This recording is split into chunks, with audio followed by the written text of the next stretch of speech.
Boa tarde, tudo bem? Meu nome é Simval, sou professor de língua portuguesa de colégios e cursos espalhados aí pelo universo. Nós vamos aqui nos prender ao que está no seu material, logo no início.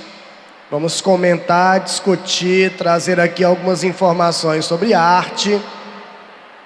Claro que essas informações serão mais na frente retomadas, revisadas, mas vamos aqui apresentar um painel introdutório da arte. Tudo bem? Afinal de contas, quem conhece o estilo da prova de linguagens do Enem sabe muito bem que a arte é uma das tônicas dessa prova. Então você encontra ali questões que versam sobre o reconhecimento de características da arte e o reconhecimento de características de determinados movimentos artísticos. Então, vamos sem mais nem misturas àquilo que é para este momento. Fiquem ansiosos, porque daqui a pouco haverá uma homenagem fundamental ao grande mestre Belchior. Daqui a pouco. Muito bem. Bom, acompanhando aí pelo seu material, nós temos aqui, é até um sacrilégio, nós temos pouco mais de 1 hora para falar sobre arte, coisa que daria, na verdade, para falar sobre dias e dias a fio e sem fim. Mas vamos primeiramente procurar algumas definições de arte, tá bom? Então aí no seu material você tem um primeiro ponto que é como definir a arte. Algumas palavras-chave eu gostaria que você anotasse aí no seu material mesmo, tá? Então preste atenção direitinho naquilo que nós vamos expor e você anota no seu material algumas palavras que são representativas de definição da arte. Uma primeira palavra é representação. A arte é representação. Não é apresentação, é representação. Ou seja, é captação de alguma realidade. Realidade esta que é captada pela técnica, pela expressão e pela visão do artista, que é impregnado pelo seu tempo. A arte, portanto, representação. Tudo bem? Tudo bem. Ilustrando isso, eu não sei se você já chegou a ver, mas tem uma gravura de um cidadão, entendeu? De inclinações surrealistas. É a gravura de um cachimbo. Você já viu ou não? O cidadão se chama René Magritte. René Magritte é um cachimbo. É um desenho perfeito de um cachimbo. Mas embaixo vem uma frase em francês que diz assim: Ceci n'est pas un pipe. Falei francês, com licença. Ceci n'est pas un pipe, que quer dizer, isso não é um cachimbo. O que você imagina com um desenho perfeito de um cachimbo e embaixo vem a frase, isso não é um cachimbo? Camarada, é a própria definição de arte. Uma gravura dessas é fundamentalmente metalinguística, é uma metalinguagem, porque é a arte buscando definir a própria arte. Quando você tem a imagem de um cachimbo, perfeita imagem de um cachimbo, e embaixo diz, isso não é um cachimbo, você tem que determinar ali que a arte é representação. Mas como assim? Uma vez eu mostrei, inclusive aqui na Academia Enem, eu já estou nesta conversa desde o começo, entendeu? Aí eu mostrei essa imagem do cachimbo, Aí um rapaz na frente de óculos escuros, parecia assim um besourão, ele levantou o braço e falou: mas professor, isso aí é um cachimbo. Eu digo: é não. E ele disse: é. E eu disse, reforçando minha tese: é não. E ele insistiu: é. E eu disse: é não. E ele então falou: prove. Eu disse: pois vem aqui e fume. Não é um cachimbo. Por mais real que seja, não é um cachimbo. É uma representação. E a arte é isso. É a captação de alguma realidade, seja ela externa ou interna, e a representação dessa realidade. Se eu pedisse para cada um aqui desenhar um cachimbo, por mais perfeito que fosse, ou por mais grotesco que fosse, não passaria de uma simples representação. Compreende isso ou não? A arte é representativa. Segundo, a arte é um documento histórico. Anotaram aí ou não? Anotaram sim. A arte é um documento histórico, porque a arte, através dos tempos, consegue retratar comportamentos, retratar atitudes, retratar ambientes que são típicos de sua época, da cultura de sua época. A arte é também uma documentação histórica fundamental. Tudo bem isso ou não? Você que conhece muito bem e sabe muito bem o que é arte associada à história, nós podemos determinar que música é uma maneira de manifestar arte. Música é um gênero artístico. Claro que quando é música, entendeu? Me perdoe. Tem música para tudo, cara. Não vamos aqui recriminar, não vamos ser discriminatórios. Mas, para aquilo ser realmente arte, tem que ter uma outra característica fundamental. A arte está constantemente se atualizando. E aquilo que é arte mesmo, não perece, não morre, permanece, se perpetua no tempo.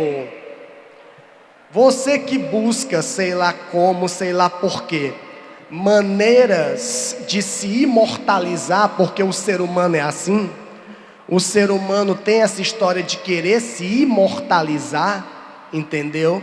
Eu estava até comentando numa aula esta semana, me perdoe pelo gesto, eu estava comentando numa aula esta semana, que eu estava lendo uma pesquisa numa revista e tal, que dizia o seguinte, era uma revista que falava sobre curiosidades científicas e não sei o quê, e era uma pesquisa realizada lá na Inglaterra, para saber quantas gerações você demora, quantas gerações são necessárias, na verdade, para você ser esquecido depois que você morre.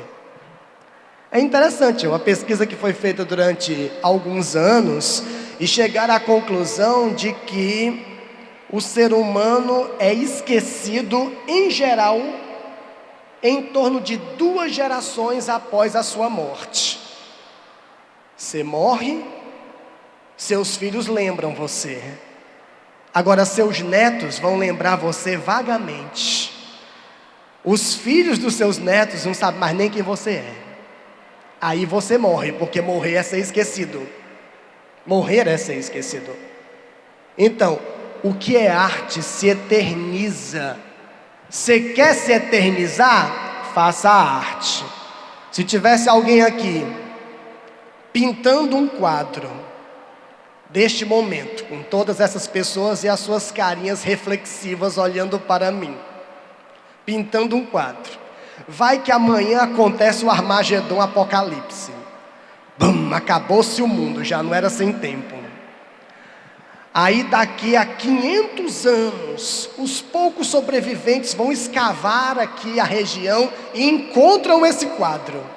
Nesse momento você renasce, porque você está perenizado na arte, está imortalizado. A arte imortaliza, a arte é perene. Tanto é verdade que eu posso tentar provar. Se eu disser assim para você, ó, você completa, tá, filho? Você completa. O amor é fogo, é ferida que dói, é um contentamento, é dor que desatina. Sabia que você está completando um poema que é do século XVI? Um poema de um cidadão português caolho, autor de uma obra fundamental chamada Os Lusíadas, um cidadão de nome Luís de Camões. Você tem noção disso? Tem noção que esse poema é do século XVI e você traz para si como se fosse algo de hoje? Porque está constantemente se atualizando, constantemente sendo revitalizado. E a arte, como espelha a sua época, é interessante pensar na música. Daqui a pouco vai ter o maravilhoso Belchior e outros tantos ali da década de 60, 70 que fizeram também grande sucesso, grandes nomes que lutaram contra coisas que estavam acontecendo naquele momento e eternizaram essas lutas na música. Vou dizer aqui uma canção que eu acho que a maioria conhece, que é de um cidadão chamado Chico Buarque de Holanda. Conhece uma canção chamada Cálice? Cálice, conhecem sim. Eu nem preciso dizer o contexto dessa canção. É um contexto de regime militar, todos nós sabemos. Já está mais do que batida a ideia de que esse cálice não é a taça, é o cálice. Afasta de mim este cálice, este calar a boca. Pois bem, mas tem um momento nessa canção que diz assim, ó: quero cheirar fumaça de óleo diesel, me embriagar até que alguém me esqueça. O ser humano vê um negócio desse, quero cheirar fumaça de óleo diesel, e pensa assim: o que é isso? É loucura? É vontade de cheirar fumaça? O que é isso? A arte é o espelho da sua época. É o espelho histórico, social, político, comportamental da sua época. Sabia que lá pela época do regime militar, um cidadãozinho chamado Stuart Angel, filho de uma estilista chamada Zuzu Angel, já ouviu falar? Não? Sabia que esse camaradinha um dia foi levado para averiguações em um quartel? Na época, ele era engajado no movimento estudantil e apareceu morto no dia seguinte. As condições da morte foram muito cruéis. Ele foi, claro, convidado a falar por meio de tortura, entendeu? Eu tenho um amigo que viveu isso na época e ele diz uma coisa interessante. Ele diz assim, ó: dificilmente um martelo baixa quando você está sendo torturado. Porque o camarada está lá, você está numa sala, chega um camarada com uma mala, abre aqui a mala, tira um martelo e diz: bora, fala aí algum nome, e levanta o martelo. Dificilmente o martelo baixa, porque ninguém vai aguentar essa dor. Você entrega até sua mãe essa hora. Entrega mesmo.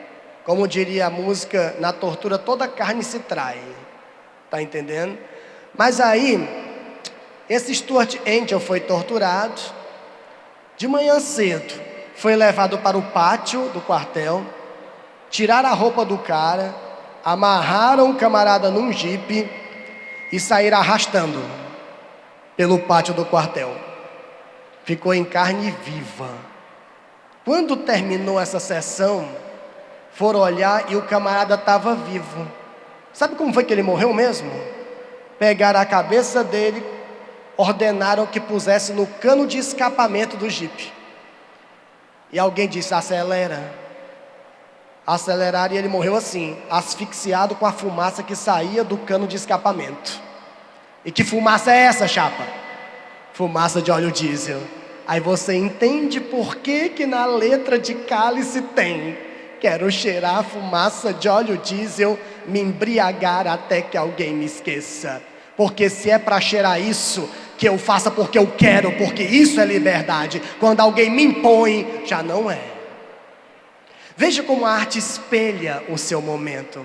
Espelha as revoluções históricas, sociais, tecnológicas.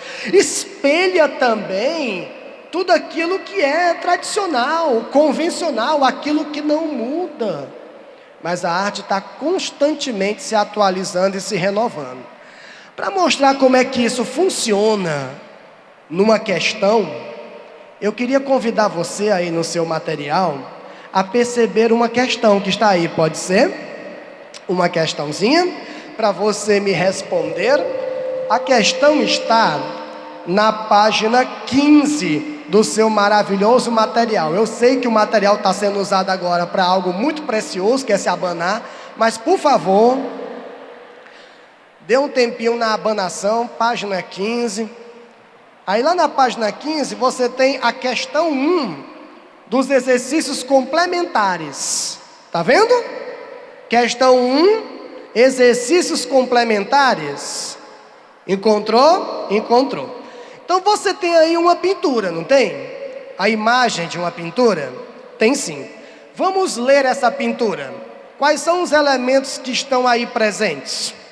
Você tem duas figuras humanas retratadas, estão prostradas diante de um túmulo. Você percebe isso pelo crucifixo, marcando o local de sepultamento. Você percebe que uma delas está com uma coroa de flores. Você está vendo? Para depositar no túmulo, uma coroa de flores. Tem gente que pensa que é uma rosca de goma, mas não é. É uma coroa de flores que está aí. Pois bem, as figuras humanas estão trajando preto para a representação de luto, que é algo extremamente cultural, porque isso é cultural. Para nós ocidentais, o preto em geral é sinônimo de luto. Em outras culturas pode não ser assim. Se um dia você for passar o Réveillon no Japão, aí você vai sair lá feliz da vida na passagem do ano, todo de branco, feliz da vida. Branco lá no Japão é sinônimo de luto. Ninguém passa o Réveillon no Japão de branco, porque é mórbido, lembra morte. Entende? Isso aqui lá no Japão ia ser um velório, todo mundo de branco. Entendeu? Pois bem, vamos dar uma olhadinha então no texto que vem ao lado da pintura. Uma função importante das artes plásticas é captar a realidade demasiado efêmera. O que é uma realidade demasiado efêmera? Essa realidade aparentemente rápida, passageira, transitória, tudo bem? E fazer o quê? E prolongar a sua existência. Foi o que eu acabei de falar. A arte vai se atualizando e as coisas vão se imortalizando por meio da arte. Vamos ver a questãozinha. No quadro Le Jour de Mort, como eu estou falando francês hoje, Le Jour de Mort é o Dia dos Mortos. Tudo bem? Se alguém perguntar, você sabe falar francês? Eu sei, Le Jour de Mort. O Dia dos Mortos, que é de 1859. O artista plástico Bouguereau faz o quê? A. Ressalta a esperança na ressurreição. B. Sinaliza atitudes, rituais, valores e costumes atemporais. C. Reflete como as pessoas se comportam diante da perda em determinada época e sociedade. D. Representa a expressão de uma dor individual sem reflexo no corpo social. E. Salienta a impassibilidade diante da morte. Qual é a resposta? Qual é a resposta? C. Minha nossa, caras, vocês são tudo. Agora para só um pouquinho para pensar uma coisa. Tudo bem? Tudo bem. Não esquece que a arte está constantemente se atualizando imortaliza cenas e costumes. Mas eu pergunto a você, na alternativa C tem, reflete como as pessoas se comportam diante da perda em determinada época e sociedade. Tudo bem, isso aqui é do século XIX, certo? Se hoje você fosse a um cemitério, a um sepultamento, hoje, século 21, 7 de maio, século 21, se hoje você fosse a um sepultamento, você poderia ou não encontrar pessoas trajando preto? Poderia, é luto. Poderia ou não encontrar crucifixos para marcar o local do sepultamento? Poderia sim. Haveria ou não pessoas depositando coroa de flores? Haveria. Então esses rituais não são próprios de uma determinada época. São rituais que até hoje se realizam. Então são rituais que atravessam o tempo. E se atravessam o tempo, tem uma palavrinha aí no meio que representa isso. São rituais o quê? Atemporais. Qual é a resposta, chapa? B. Tá entendendo? Atenção para o que se diz nas alternativas. A alternativa B de bola, tá certo? B de bacalhau, tá bom? Compreenderam direitinho? Notaram? Estou falando claramente com vossas excelências? Estão entendendo direitinho? Muito bem. Voltando aqui às nossas conversas em relação à arte, gostaria de perceber aí o ponto 2. Voltando à página 10. Definimos aqui a arte. Procuramos definições de arte. A arte que é algo essencialmente humano. Humano. Não existe máquina capaz de realizar arte. Professor, uma vez eu falei isso, um camarada falou assim: professor, eu assisti a uma novela, acho que era uma novela, não sei que eu não assisto novela. Não por nada, porque não tem tempo mesmo. Até assistiria. A última novela que eu assisti foi Rock Santeiro. Mas enfim, não assisto muito novela. Mas um rapaz falou há muito tempo que tinha uma novela em que um macaco pintava. Um macaco. O pessoal sabe qual é a novela? Eu sinceramente não sei. Eu acho que o nome da novela é O Macaco que Pinta. Entendeu? É não? Então pronto, o pincel do macaco, alguma coisa assim. Mas olha, aí me perguntaram: professor, é arte isso? Isso é arte, o macaco que pinta? Eu digo não, porque a arte só pode ser avaliada e construída pela mão humana. Mas professor, o macaco estava pintando, pô. E estavam vendendo como se fosse arte. A arte é expressão de técnica. A arte é uma expressão de estilo, mas a arte também envolve ideologia. A arte envolve também significado.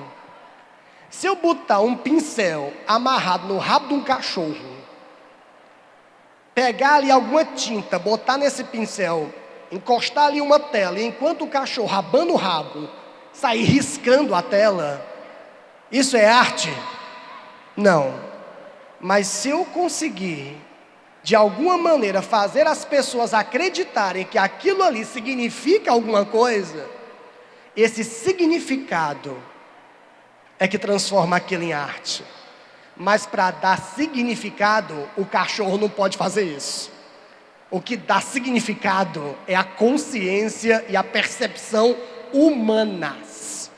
Pois que arte é um instrumento comunicativo humano, acima de tudo. Macaco nenhum faz arte se não houver ali um ser humano para de alguma maneira determinar algum significado naquilo. Compreende isso ou não? Muito bem. Aí acontece também, pensando aqui na questão de arte e cultura, que tem uma característica da arte que é a seguinte, anota aí, tá? A arte é estética. Estética. Tá? Com S. Estética. Bota o acento. Tem gente que não gosta de acento. Estética. Tá? Muito bem. O que é essa história de estético? As minhas queridas, que aqui estão presentes, os amigos também, porque não todo mundo se cuida, mas sobretudo as queridas. Vocês já foram a alguma clínica estética? Para que serve uma clínica estética? Para que serve um salão de estética? Para ficar mais bonita, né? Em teoria também tem essa, né? Mas é para ficar mais bonita. Você entra ali para sair melhor do que você entrou. Se sair pior, é porque a humanidade não compreende você. Tá? Mas tudo bem. Estético. A arte é estética. Então a arte tem essa característica da busca pelo belo, pela beleza. Mas eu vou dizer uma coisa para você aqui, parecendo assim meio Wikipédia. Pesquisa no Google. A palavra, como se fosse no Google, a palavra estético vem do grego, estesia, que significa sensibilidade. É verdade, estético está associado à ideia de sensibilidade, não só de beleza, mas acima de tudo sensibilidade. Tanto é verdade que a raiz grega da palavra é essa, estesia, que é daí que vem a palavra anestesia. Para que serve uma anestesia? Para tirar a sensibilidade. Estesia é sensibilidade, dá origem à palavra estético.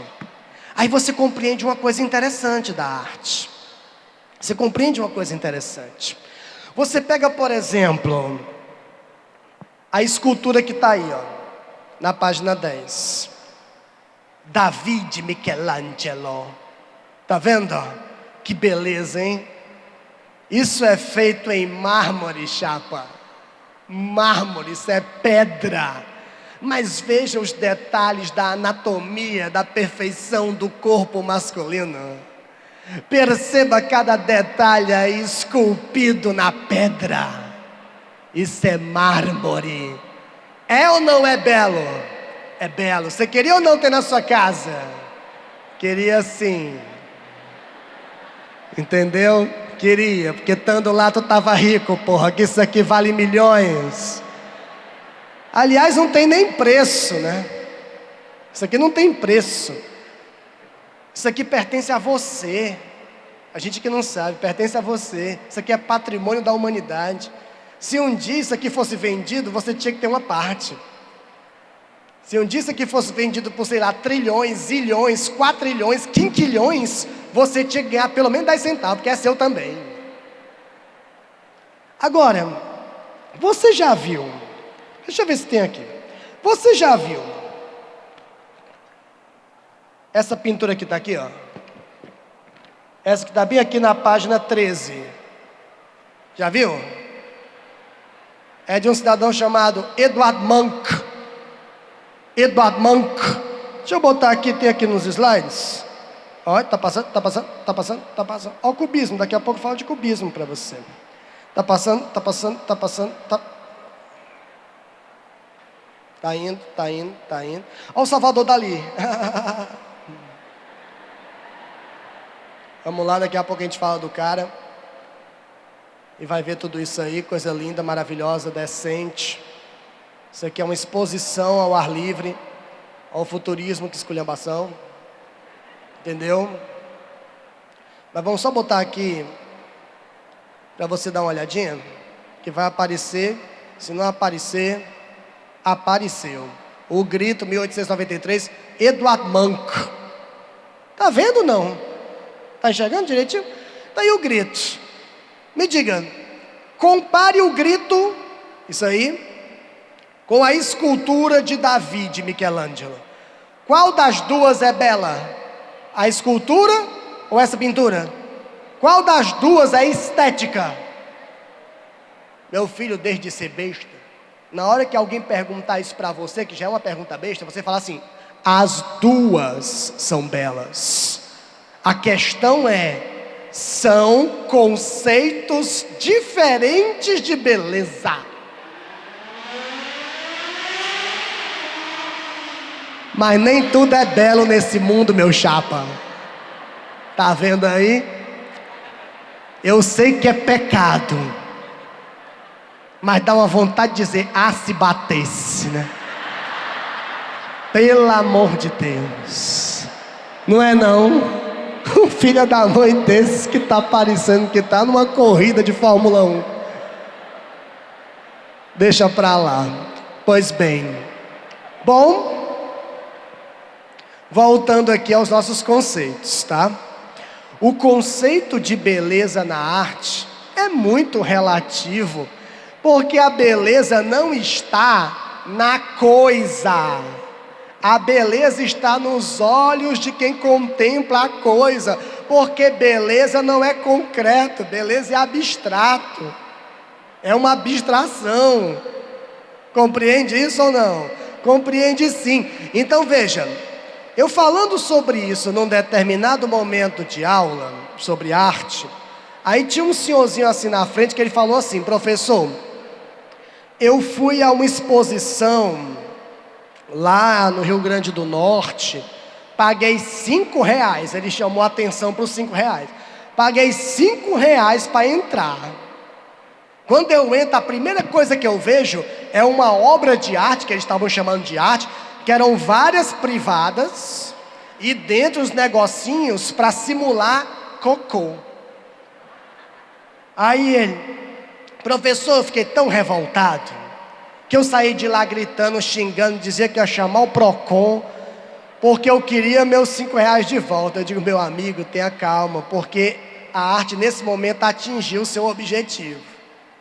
E qual é o objetivo da arte aí? É ser estético. Estético. Professor, quer dizer que um bocado de privada com cocô dentro, isso é belo? Filhinho, estético é sensibilidade. Se o camarada ficou revoltado com aquilo, despertou ou não algum tipo de sensibilidade? E se desperta a sensibilidade, atinge um dos propósitos da arte. Seja a sensibilidade despertada por meio da beleza, seja a sensibilidade despertada por meio da revolta. Isso é arte. Compreende? Entende? Então toda vez que você parar para ver uma coisa e falar, isso aí não é arte não, nunca foi. Só de você falar isso, amigo, a arte já atingiu o seu propósito. Está despertando em você algum tipo de sensibilidade. Compreende isso ou não? Percebem isso ou não? E para mostrar como a arte pode ser bem diferente, chapa, convido você à página 13, para resolvermos mais uma questãozinha. Vamos resolver mais uma, está lá na página 13 do seu material, tá bom? Página 13. Antes temos um recadinho do coração.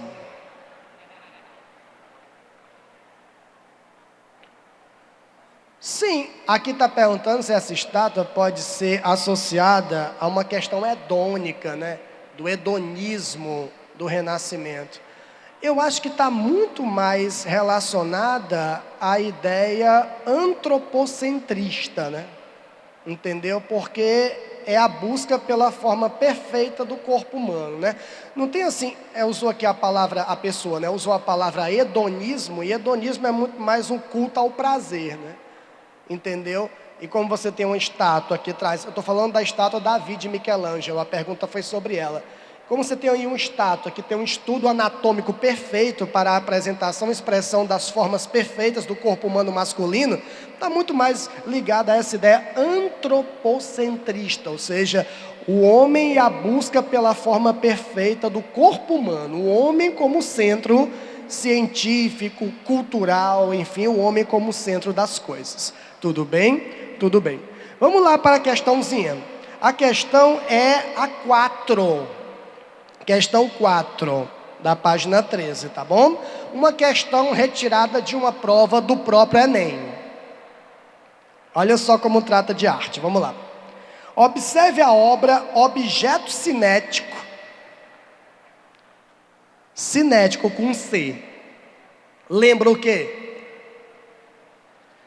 Cadê o povo da física? Quem gosta de física, levanta o braço.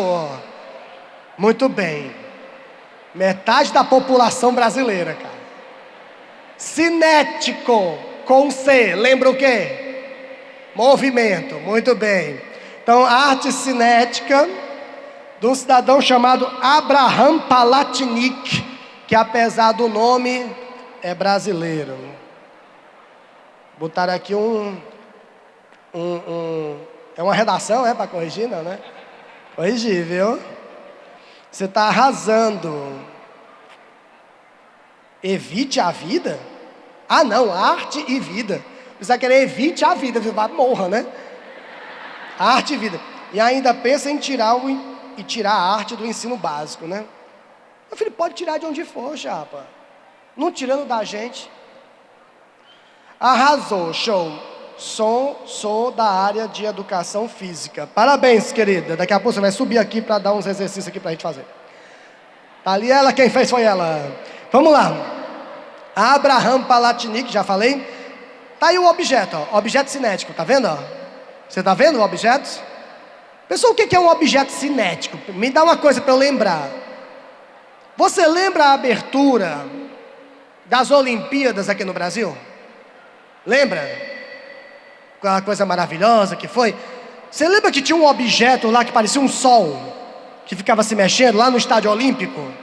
Lembra que tinha? Aquilo ali é uma obra cinética, que ela está em movimento. Ela não é fixa, ela está em movimento. A obra cinética está em movimento constante. Tudo bem? Não é uma impressão de movimento, não é uma ilusão de ótica. A coisa está se mexendo mesmo. Tá bom? Pois bem, vamos lá.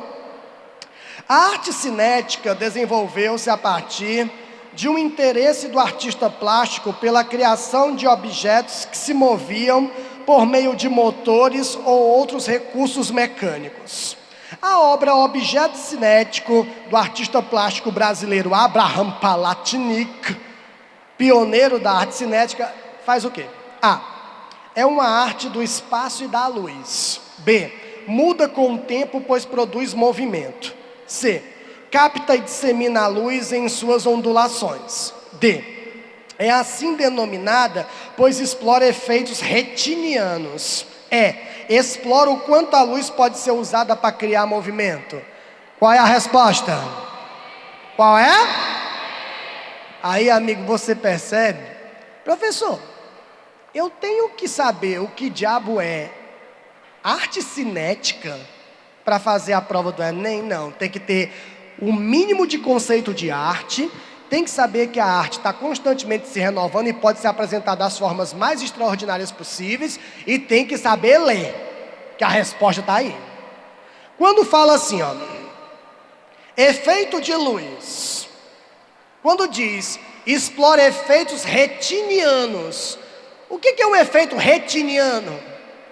Pensa, retiniano lembra qual palavra? Retina. Retina está onde? No nariz? Não, está nos olhos. Entendeu? E aí, quando você pensa em efeito retiniano, vai ser um efeito visual ou ilusão de ótica. Ilusão de ótica. Mas eu falei para você antes, não é uma ilusão de movimento. A coisa está realmente se movimentando. Tanto que aí diz que está ligado no motor. Se está ligado no motor, realmente se movimenta. E aí, os meus queridos, amados e fundamentais foram direto à alternativa B. Muda com o tempo, pois produz movimento. Se a coisa está assim, como é que eu faço? O que é que eu pego para fazer? A apostila. Eu ia pegar a minha chinela. A apostila. Está aqui uma obra cinética. Abrindo só aqui parênteses, tá, querida? É o seguinte... O pessoal reclama porque eu dou aula de chinela.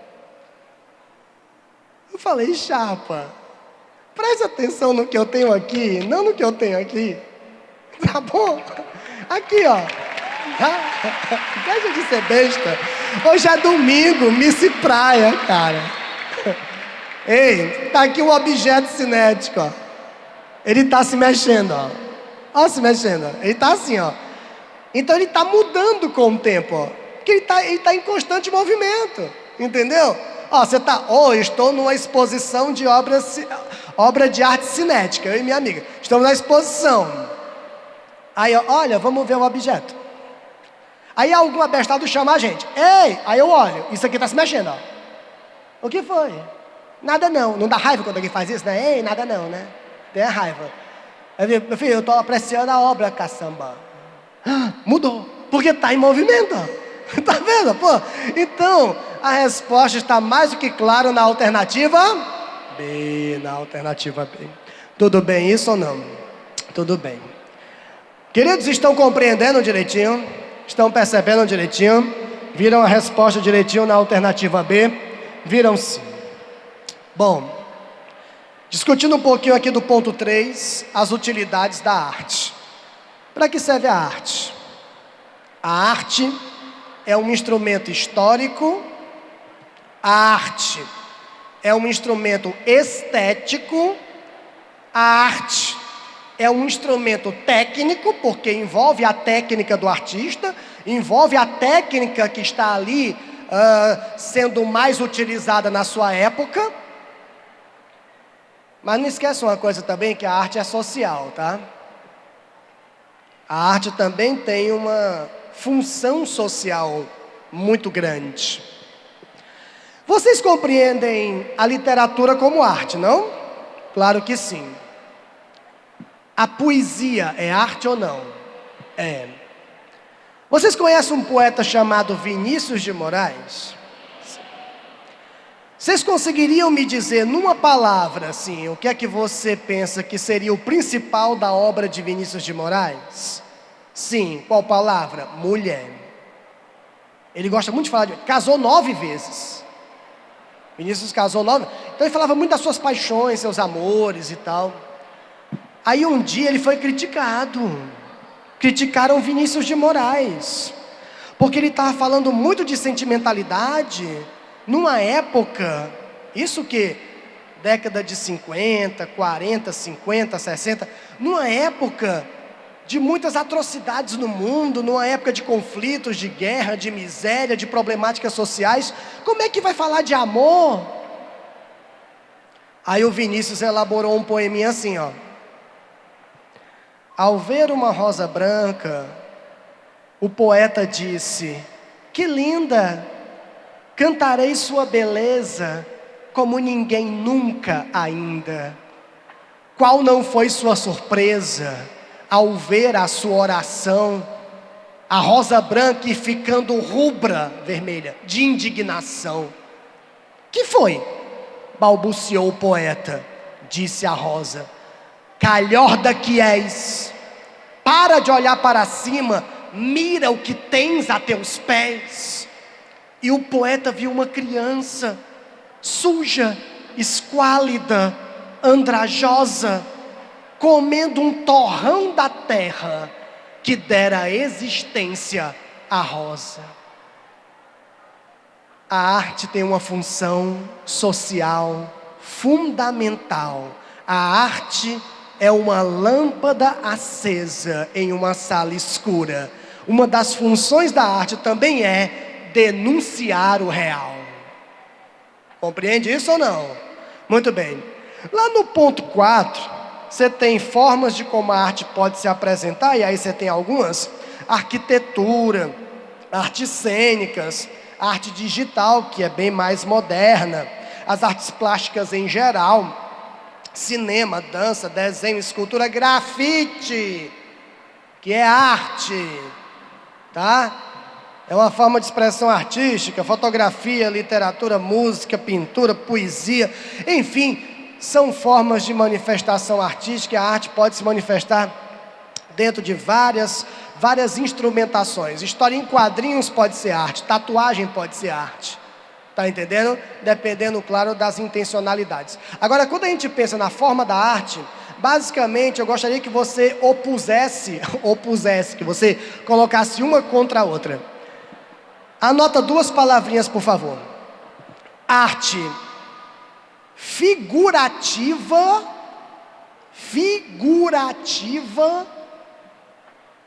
e arte abstrata. Figurativa, bota um X como se fosse Ceará e Fortaleza.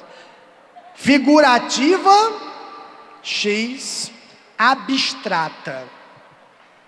Temos algumas expressões de arte, essas duas são talvez as mais pulsantes. O que é arte figurativa? É a arte que representa o real. Então o figurativo está ligado ao real. Tudo bem isso? Ligado ao real. Então quando você vê uma pintura dessas, por exemplo, e você reconhece ali a imagem, opa, isso aqui eu sei que é uma árvore, porque é claramente uma árvore. Isso aqui eu sei que são pessoas no bosque, porque é claramente pessoas no bosque. Você tem ali o traço que identifica isso. Você tem arte que é figurativa. Tudo bem isso ou não? Tudo bem? O quadro Grito que está aí tem características figurativas, não? Porque você reconhece os elementos. Por mais que haja aí alguma estranheza em algumas formas, mas você reconhece que tem uma ponte, você reconhece uma figura humana, embora deformada. Tudo bem? Tudo bem. Arte abstrata é arte emocional, bem mais emocional, e que não se prende à representação do real. Alguém já viu aqui pinturas que são só traços assim, ó? Traços, riscos, que você chega, fica olhando e faz vários comentários. Ah, esses traços aí, para mim, eu estou vendo ali um rio. Aí chega um outro e fala, não, eu já estou vendo um foguete. Aí o outro fala, não, eu estou vendo um morcego. Não, eu estou vendo a minha mãe. Não estou vendo droga nenhuma, isso até meu irmão fazia, meu irmão mais novo. Quer dizer, é a arte que, na verdade, não está representando a realidade. Está ali lidando principalmente com o conceito. Então, a arte figurativa lida com o real. A arte abstrata lida com o conceito. É conceitual. Conceitual. Tudo bem isso ou não? Tudo bem? Amigos, vocês estão entendendo o que o Titi está falando? Estão entendendo direitinho? Estão bem alimentados? Estão felizes? Vamos dar uma olhadinha aqui agora, rapidamente, pois o tempo muge e Belchior nos aguarda. Quem conhece Belchior, levanta o braço. Quem conhecia antes da morte dele? Conhecia, todo mundo conhecia, Belchior é tudo. Maravilhoso. Vamos cantar, canta uma música do Belchior aí. Você sabe sim. Não quero lhe falar, meu grande amor. Outra, professor. Estava mais angustiado que um goleiro na hora do gol. Vamos ver algumas expressões artísticas, vamos? Vamos sim. Quem é esse camarada aí? Pablo Picasso. Aqui você tem, nessa pintura, a primeira manifestação cubista de Picasso. Picasso é o pai, o idealizador do cubismo, ele ao lado de um artista plástico chamado Georges Braque. Os dois são idealizadores do movimento cubista.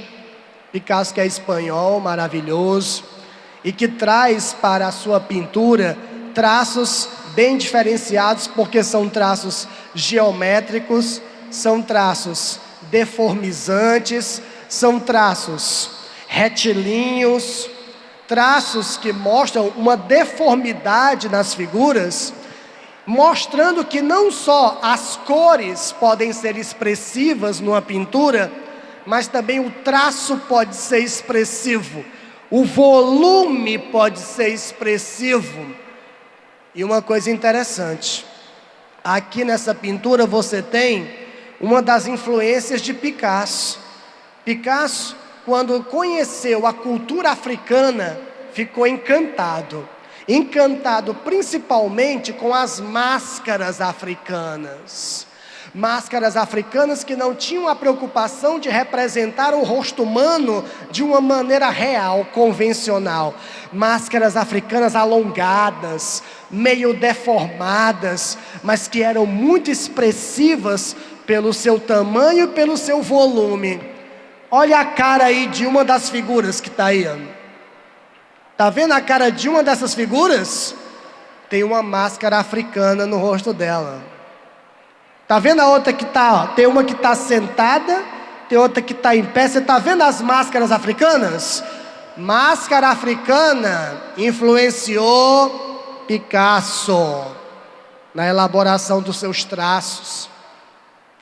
Outra coisa também da obra de Picasso é que não existe eu vou usar a palavra mesmo, tá? Não existe uma frontalidade assim. Não existe. O lado esquerdo e o lado direito ficam no mesmo plano. É porque eu não tenho um pincel aqui agora. Mas se imaginasse, por exemplo, um olho aqui, né? Alguém tem pincel aí, não?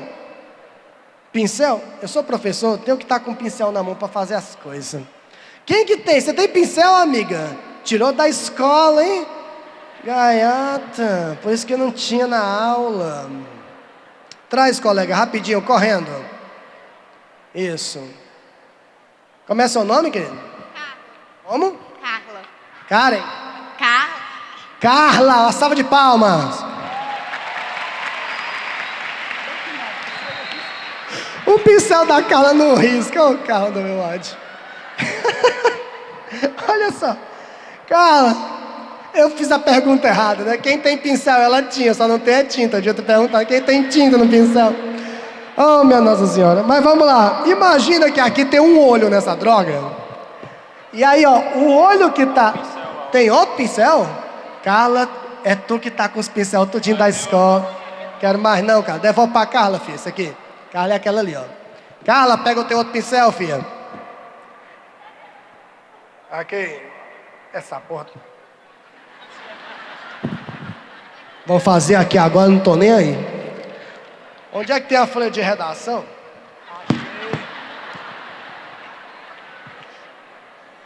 É que não risca mesmo. Oi. Filha, é tanta gente solidária. Entrega pra menina lá. Cadê a outra que veio? Como é seu nome, filha? Entrega pra Sam, minha filha. Você vai ganhar palma também, não chora não. Ô filho, não vem um que presta. Mas é assim. Segura aqui. Ai não, segura não, que tu tá fazendo a parada. Pega, filha. É assim, ó. Eu sendo cubista, ó. Você pega o lado esquerdo e faz assim, ó. É como se o lado esquerdo e o direito estivessem no mesmo plano, ó. Fica assim, ó. Ó. Ó. Sou eu cubista, ó. Tá entendendo isso aqui ou não? Ó como é, ó. Eu cubista. Olha aí, rapaziada. O esquerdo e o direito no mesmo plano. Aqui, ó. Tá aqui direita, bem aqui, ó. Eu cubista. Pois bem, entendeu? Então o cubismo tem isso, né? De pegar planos diferentes e botar no mesmo plano. Dá até um efeito mais ou menos tridimensional, né? Fica um plano sobre o outro, parece uma colagem, né? Fica uma coisa sobre a outra, assim. Entendeu? Dá um efeito tridimensional. E dependendo de onde você observa a obra, você pode ter ali impressões diferentes sobre a mesma obra. Então são efeitos bem interessantes, típicos do cubismo. Vamos lá voltar aqui para as histórias. Vamos ver obras cubistas aqui, ó. Aqui as características, né? Geometrização, renúncia a uma perspectiva mais próxima do real. O claro e escuro perde sua função, porque o sombreamento perde a função. Volume, sensação de pintura escultórica. O que é isso? Pintura escultórica é uma pintura que dá uma sensação de volume, como se fosse uma escultura, uma sensação de volume. As formas são volumosas, entende? Daí essa ideia de pintura escultórica. Vamos dar uma olhadinha aqui em algumas obras. Olha essa aqui, ó. Mulher chorando. Picasso também foi um homem que teve muitos amores, né? Muitas mulheres queriam ser retratadas por Picasso. Francisco Fábio Lopes Alencar. Perdeu alguma coisa? Seus amigos estão à sua procura. Em geral, os amigos não sabem o nome completo da pessoa, né? Francisco Fábio Lopes Alencar, viu? Vulgo Fabinho. Estamos no mesmo local de ontem. Professor, sua aula está ótima. Muito obrigado, meu querido, viu? Você também está perdido, mas você é show. Aqui a letra está pequena demais. Queria desejar ao senhor muitos anos de vida, muita saúde, que Deus continue protegendo e que a vida só lhe traga realizações e felicidade. Parabéns. Voto das suas alunas queridas, Tayane, Vanessa e Sara. É porque hoje é meu aniversário mesmo. Obrigado. Muito obrigado, queridos. Hã? Paga, obrigado, muito obrigado pela lembrança aí de alguns. Muito obrigado, muito obrigado. Outra pergunta. Muito obrigado, queridos. Nunca tanta gente cantou parabéns pra mim. Muito obrigado. Certo? Essa é a rede social que eu quero ter sempre. É com pessoas na minha frente, não com imagens vazias. No regime militar... Obrigado. Tem uma perguntinha. Não encabula o professor, chapa. O professor fica encabulado. O professor também se encabula, por incrível que pareça. Aí tem uma perguntinha. No regime militar, no Brasil, várias obras ligadas ao cubismo foram destruídas porque os militares achavam que estava ligado a Cuba. Pelo amor de Deus, cara. Isso aqui só prova realmente que certas coisas nasceram da imbecilidade e são fadadas a voltar a elas, né? Porque cubismo e Cuba não tem nada a ver, né? Mas enfim, vamos lá. O nome é cubismo porque lembra cubo, que é uma forma geométrica, né? Por isso das geometrizações das pinturas. Vamos lá. Mais pinturas cubistas para você. Do George Braque, que é outro nome interessante do cubismo, que trabalha muito com as formas mais volumosas. Olha só, aí você entende o que é, voltando aqui, nessa parte aqui você entende o que é, essa história de volume no cubismo. Ó. Não sei se está dando para ver, mas você tem aí algumas pinturas, aí são pequenas imagens de pinturas cubistas, mas por exemplo, essa da ponta aqui, a terceira de cima, de lá para cá, tá? Que está retratando uma espécie de floresta, de bosque. Você percebe aí como as pedras são volumosas, né? Arredondadas. Isso dá esse tom escultórico ao cubismo, né? Essa forma mais volumosa, arredondada. Vamos passar adiante. O surrealismo. Quem gosta do surrealismo, levanta o braço. Todo mundo ama o surrealismo porque o surrealismo é legal. Tem uma palavrinha que você associa ao surrealismo. Que palavra é essa? Sonho. Sonho. Como assim, professor? Porque o surrealismo é uma supra-realidade. É uma realidade criada pelo mecanismo da imaginação, do sonho, da fantasia. O pintor que é surrealista, o artista que é surrealista, ele pinta aquilo que a sua imaginação permite. Ele quer botar um elefante com perna de girafa, ele bota. Ele quer botar uma banda de laranja, dessa banda de laranja saindo a pata de um tigre, e ali na ponta uma mulher com as pernas abertas e um exército saindo do seu ventre. Ele faz isso porque é a pura vazão da imaginação, do sonho, da fantasia. Tudo bem isso? Isso muito baseado nas obras psicanalíticas do cidadão que está aí, ó, Sigmund Freud. Alguém já ouviu falar em Freud? Já sim. Freud, que é o pai da psicanálise moderna, um ser humano que conseguiu fazer com que toda a psicanálise da sua época se adaptasse a ele. É um gênio, né, Freud? E entre as perspectivas freudianas, psicanalíticas, há uma que lida com análise e interpretação de sonho. Você costuma sonhar com alguma coisa assim que é bem constante? Costuma? Pois é Freud, chapa. Procura o psicanalista. Você costuma sonhar com coisas bem absurdas? É Freud, chapa. Procura o psicanalista. Você costuma sonhar com aquilo que lhe dá medo? É Freud. Tá entendendo? Aliás, se alguém aqui for ao psicanalista, você vai notar uma coisa interessante. Um dos métodos freudianos, psicanalíticos, é assim, ó. Camarada, o Freud, né? Pegava aqui uma folhinha de papel e entregava para o paciente. E assim, você tem medo de quê? Ah, eu tenho medo de abelha. Falava assim, ó. Pois desenhe uma abelha aqui. Desenhe uma abelha. Ah, eu tenho medo de cachorro. Desenhe um cachorro aqui. Eu tenho medo da morte. Desenhe aqui alguma coisa que para você seja símbolo da morte. Porque uma maneira de você se aproximar do que lhe dá medo e ao mesmo tempo não se aproximando é quando você desenha, quando você representa, quando você reproduz. Vou mostrar aqui um camarada para você do bigode. Quem é esse daqui?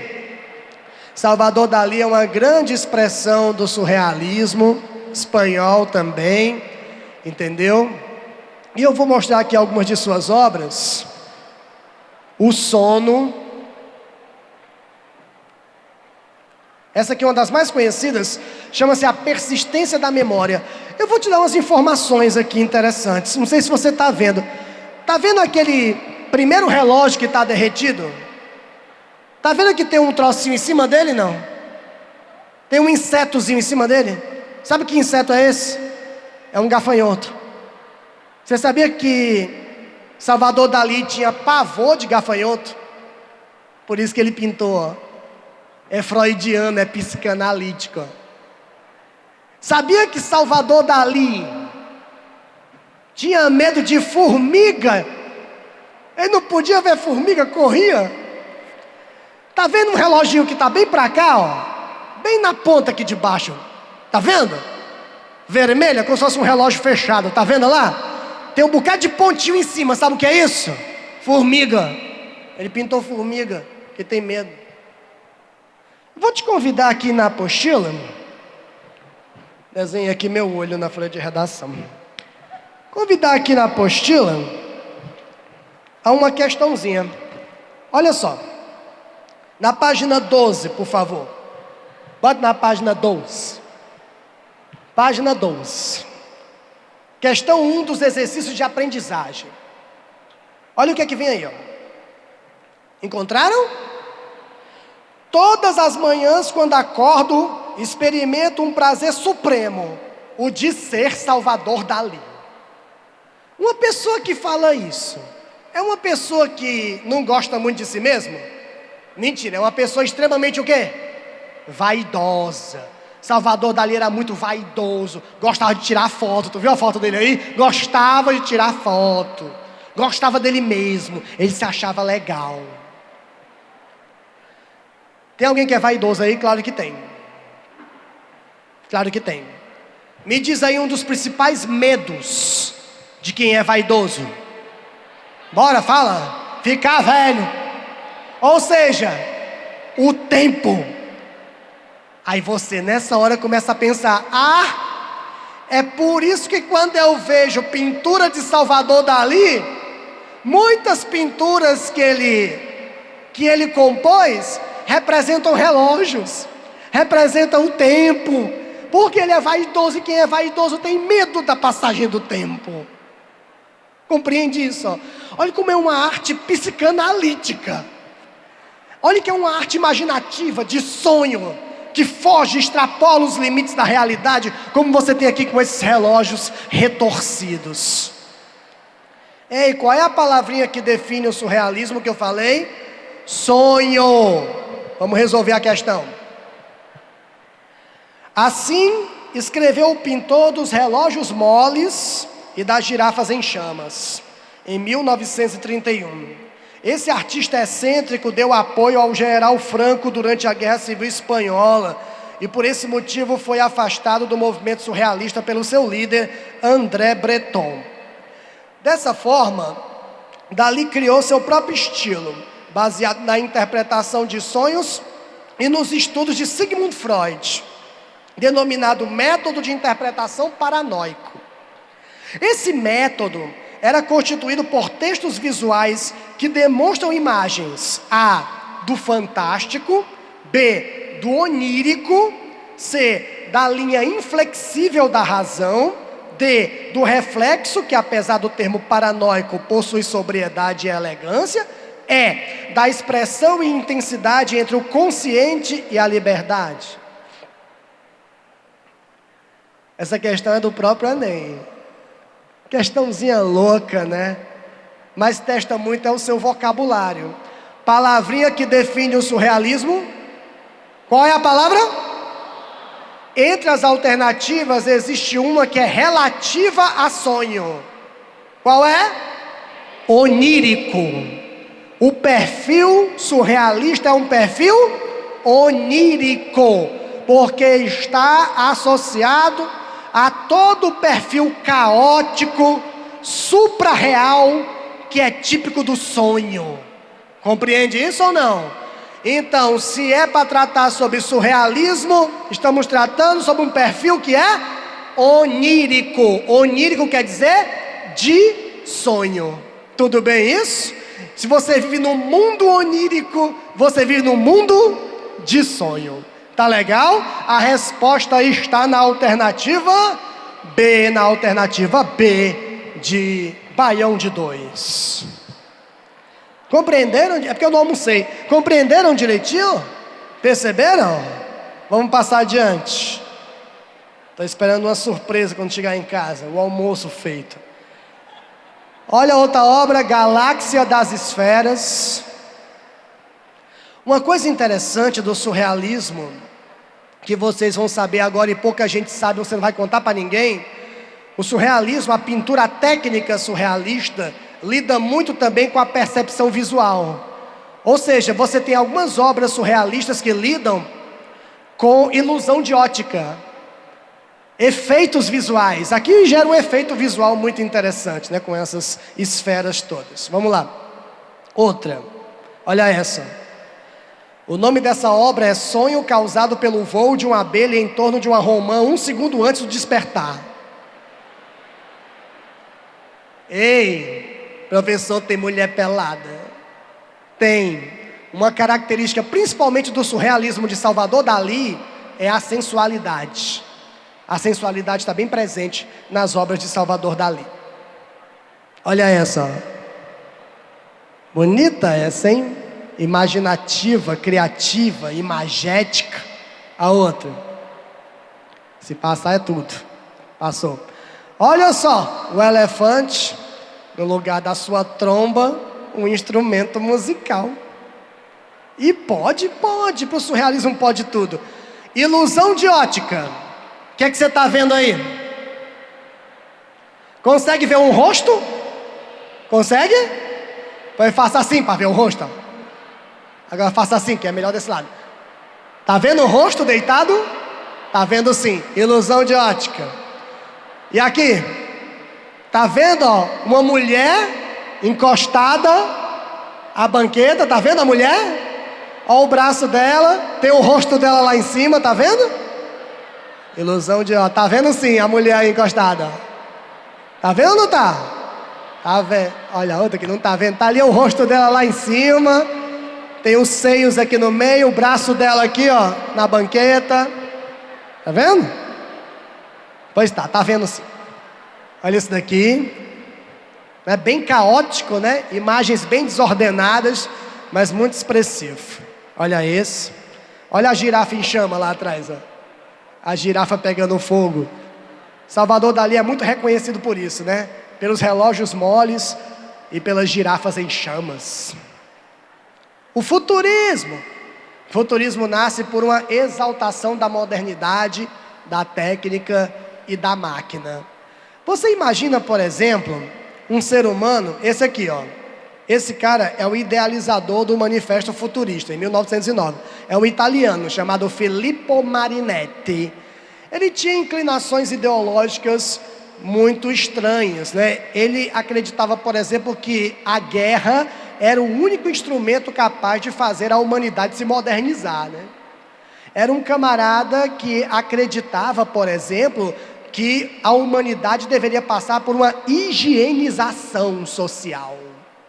Ele achava que pessoas com problemas, que pessoas que não fossem superiores nas suas etnias, deveriam ser arrancadas do planeta. O bicho é doido, certo? E imaginou essa forma de expressão artística como sendo uma maneira de exaltar a modernidade, o progresso. É algo muito mais ideológico do que artístico propriamente, mas que acaba invocando o movimento, a sensação de movimento. Aqui você tem uma fotomontagem que dá essa expressão de movimento. Aqui você tem um artista chamado Giacomo Balla, o nome dele é bem expressivo para isso, Giacomo Balla, que acaba aí nessa obra revelando também as intenções de reprodução de uma ilusão de movimento, de rapidez. O futurismo expressa isso. Lâmpada de rua, veja toda a iluminação aí apresentada, com esse efeito assim, de velocidade da luz. Mais um aí do Giacomo Balla, mostrando o efeito de movimento, o efeito vibrante que existe na obra. Um agora, de um camarada chamado Umberto Boccioni, que também traz a sensação de movimento mais volumosa. Novamente o Giacomo Balla doido. Aqui uma escultura que dá também essa sensação de movimento, de rapidez, pelos seus traços, pelas suas formas. E aqui é interessante porque é o seguinte, uma coisa que o Marinetti defendia era que, por exemplo, um automóvel como esse daqui seria uma obra humana muito mais bela do que uma escultura, por exemplo, da arte clássica. Para ele, um automóvel como esse seria algo muito mais artístico e belo do que qualquer escultura clássica já produzida pelo homem. Isso pela sua essencial valorização da máquina, da tecnologia, do movimento e da rapidez. Para finalizar, aqui você tem um texto. Oi, Fih, tudo bem? Aqui você tem um texto que é futurista, ó, totalmente desordenado, fundamentalmente onomatopaico. O que é uma onomatopeia? Baseado muito na reprodução de sons, ó, para lembrar a modernidade, e algo extremamente moderno, né? Porque não segue de forma convencional a escrita. É um texto que tem inclinações futuristas por isso, porque foge completamente da escrita convencional. Aqui está perguntando se o surrealismo se classifica como arte figurativa ou abstrata. Na maioria das vezes é figurativo, né? Quando você vê ali o relógio, você reconhece o relógio, né? Sabe que é um relógio. Você associa alguma coisa da realidade, é essencialmente figurativo. Vamos passar aqui adiante. Nós já aqui avaliamos o grito. Como é? Vem cá, filho. Como é seu nome? Gabriel. Gabriel tem uma frase de autoria dele para a gente dizer aqui. Você é o criador do seu próprio mérito.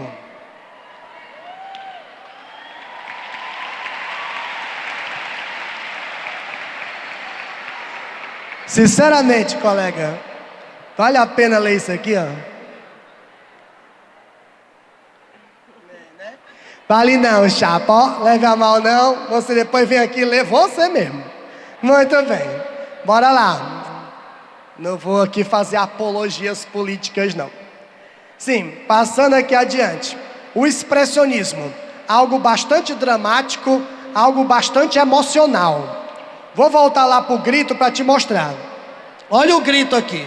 É uma figura andrógena, parece um extraterrestre, um ET. É uma figura andrógena, não tem traços assim fundamentalmente humanos. Está numa ponte e está aí lançando um grito desesperado. Filhinho, você que é bom em matemática, fala para mim uma coisa. Desespero mais ponte é igual a quê? Então esse cidadão não está muito perto de ficar em cima dessa ponte por muito tempo não, ele vai se jogar. Ei, cadê? O pessoal fica me jogando. Daqui a pouco faz um sorteio, fica tanto papel aqui. Vou ficar trazendo essas coisinhas. Quem trouxer a próxima, eu vou pedir para desenhar um negócio. Já tem gente escrevendo de doido para vir, né? Quem vier aqui vai desenhar uma árvore. Eu tenho certeza que você desenha. Se vier outro, vai desenhar uma casa. Tenho certeza que você desenha. Agora, se eu pedisse aqui, vem cá, chapa, desenha aqui o desespero humano. O que você ia desenhar? Uma Topic lotada? O Enem? Os ônibus de ontem, a bichinha falando. O desespero humano. Pois está aqui, ó. A materialização do desespero. Veja como o expressionismo, pensa no nome, ó, é uma expressão dramática e emocional. É de dentro para fora. É expressivo. Expressionismo. Veja que aqui você tem a imagem do desespero. E essa imagem do desespero deforma toda a realidade. Todo o ambiente é deformado por essa expressão de alma. Professor, por que essa figura não parece gente? Porque essa figura pode ser você. Mentira que eu pareço gente. Não sei se você nota, mas tá vendo lá na ponta lá, ó? Lá na pontinha lá da ponte. Você tá vendo que tem duas pessoas? Na maior calma do mundo, passando. Uma vez eu mostrei isso aí na sala de aula, o aluno falou assim: professor, pois se eu entrasse aí, eu ajudava. E estava projetado na lousa, eu falei: meu filho, se você entrar aqui, você quebra a cabeça. Não, mas você entendeu, se entrasse aí, ajudava. Ajudava não. Ajudava, tem dois camaradas passando ali que eles não estão nem ligando, mas eu ligava, porque eu gosto de gente. Eu digo, você não ia ajudar não, sabe por quê? Porque aqueles dois camaradas que estão ali são muito expressivos. É porque eles não estão vendo isso aí. Como é que eles não estão vendo? Porque isso aí não é uma expressão externa, isso é uma impressão interna. Isso aí é o desespero. Podia ser qualquer um de vocês. Eu estou olhando para a carinha de vocês agora. Dentro de alguém aí pode ter um grito tão sufocante, tão lancinante quanto esse. Você não transparece na face, mas dentro de você é assim. Isso é expressionismo. Se liga? Entende isso?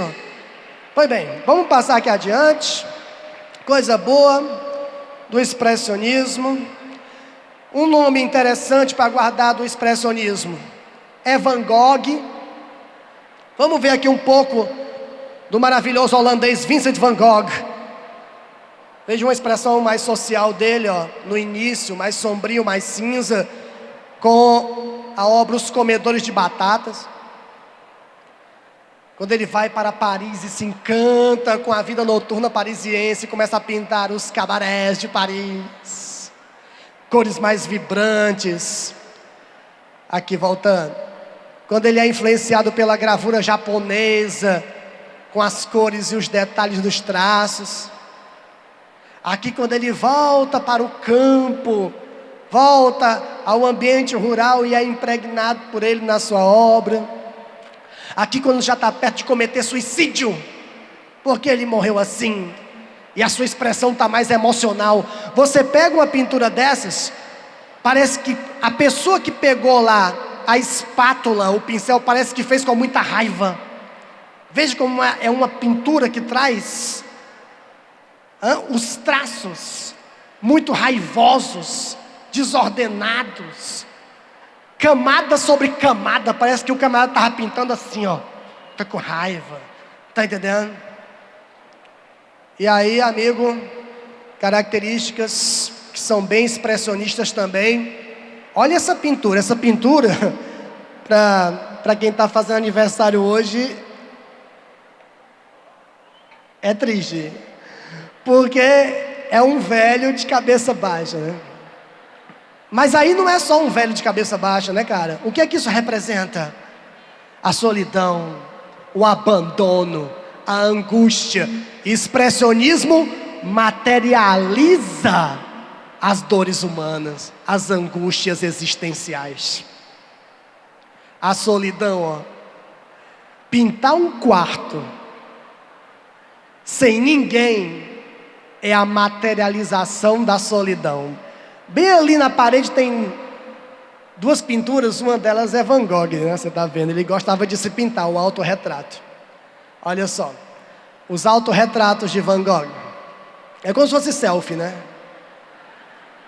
Aqui. Ah, mas não tem céu mais bonito do que o céu de Van Gogh.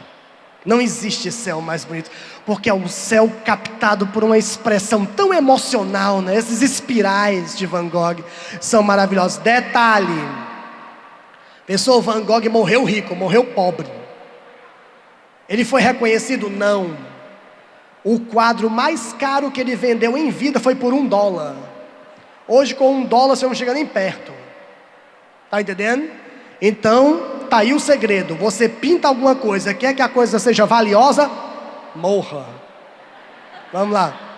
Os girassóis de Van Gogh, maravilhosos. E aí, para fechar, o dadaísmo, tá? Estamos caminhando para o finalzinho.